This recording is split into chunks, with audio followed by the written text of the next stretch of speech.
বাংলা ভাষার জন্য যারা প্রাণ দিয়েছিলেন তাদের মধ্যে শহীদ আবুল বরকত অন্যতম। 1952 সালের 21শে ফেব্রুয়ারি সরকারের জারি করা 144 ধারা ব্যঙ্গে রাষ্ট্রভাষা বাংলার দাবিতে মিছিল করার সময় পুলিশের গুলিতে শহীদ হন এ ভাষাপ্রেমিক।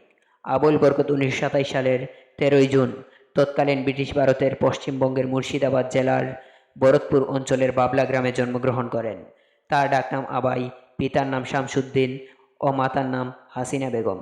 বাবলা প্রাথমিক বিদ্যালয়ে তিনি তার শিক্ষাজীবন শুরু করেন। আবুল বরকতের প্রাতিষ্ঠানিক শিক্ষার সূচনা হয় বাবলা বহড়া প্রাথমিক বিদ্যালয়ে। তিনি 1945 সালে তালিবপুর উচ্চ বিদ্যালয় থেকে মাধ্যমিক ও 1947 সালে বহরমপুর কৃষ্ণনাথ কলেজ থেকে উচ্চ মাধ্যমিক সম্পন্ন করেন। ভারত বিভাগের পর 1948 সালে তার পরিবার ঢাকাতে চলে আসে। বাংলা ভাষাকে পাকিস্তানের অন্যতম রাষ্ট্রভাষা করার দাবিতে 1952-র 21শে ফেব্রুয়ারি ঢাকা মেডিকেল কলেজের সম্মুখে 144 ধারা ব্যঙ্গে বিক্ষোভ প্রদর্শনরত ছাত্র জনতার ওপর পুলিশ গুলি চালালে হোস্টেলের 12 নম্বর শেডের বারান্দায় গুলিবিদ্ধ হন আবুল বরকত। ঢাকা মেডিকেল কলেজের হাসপাতালের জরুরি বিভাগে ভর্তি অবস্থায় রাত 8টার দিকে মৃত্যুবরণ করেন।